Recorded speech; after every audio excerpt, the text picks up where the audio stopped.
Hi everyone. Let's look at how this is an employee job market and not an employer's market at all. And ever since the pandemic, a lot of things have been shifting in the workplace. And let's look at two things: what employees are doing and what employers are trying to do to lure them back to work. So here is an NPR article.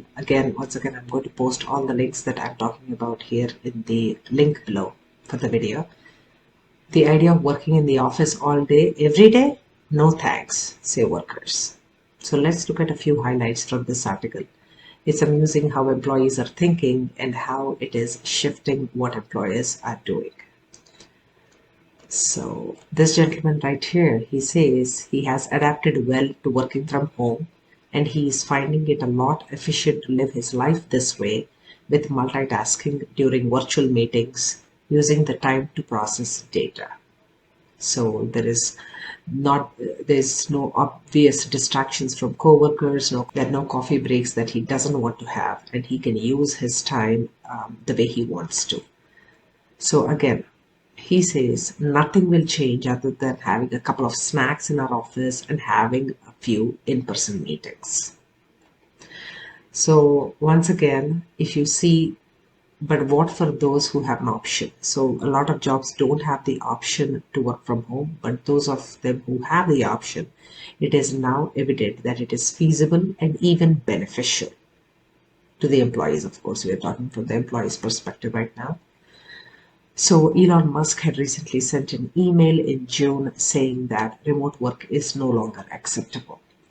So the most exciting and meaningful products of any company on earth, that is what Tesla makes, and that is just not going to happen by phoning it in. Okay, so as you can see, a lot of companies had scrapped initially the plan of bringing back the entire workforce right after the pandemic. Some of them have called it inefficient, inflexible, and a waste of time. And some of the employees had protested, saying that stop treating us like school kids who need to be told when to be where and what homework to do. So, as all these things were coming, where people were rebelling against what was happening, people were questioning what is the office for anyway. If companies don't have a clear cut answer to this or a more practical and efficient answer to this, employees are not going to go back to work. So again, this is how employees feel. Working from office all day, every day is probably a deal breaker.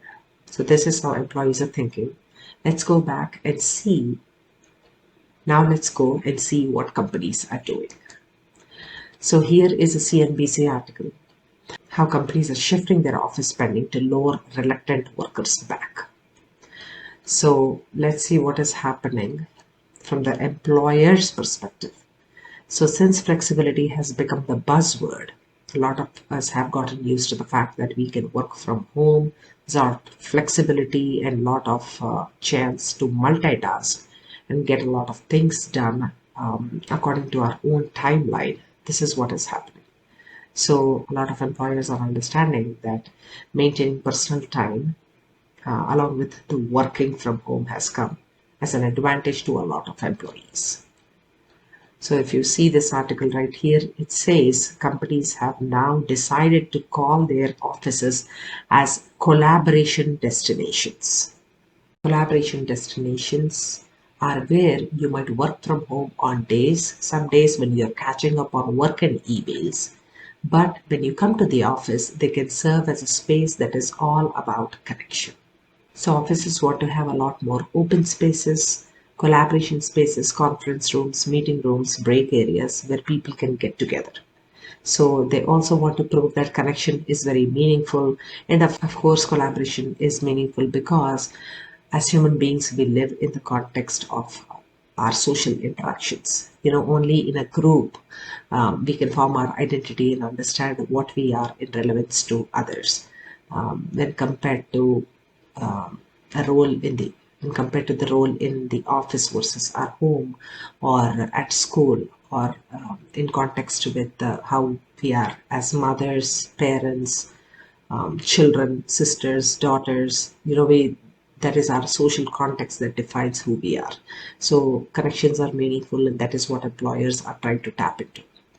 So let's look at a little bit more here of what companies are trying to do with their budgets. What they are doing is they are trying to move 10% or even less in into real estate options. So what they are doing is they are trying to optimize their real estate area and try to repurpose their budget towards travel, talent development, diversity and inclusion efforts, and also something that makes the employee experience better.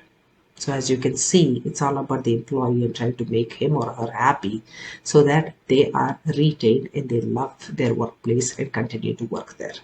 Thank you. What do you think about these trends? Please comment below. Thank you.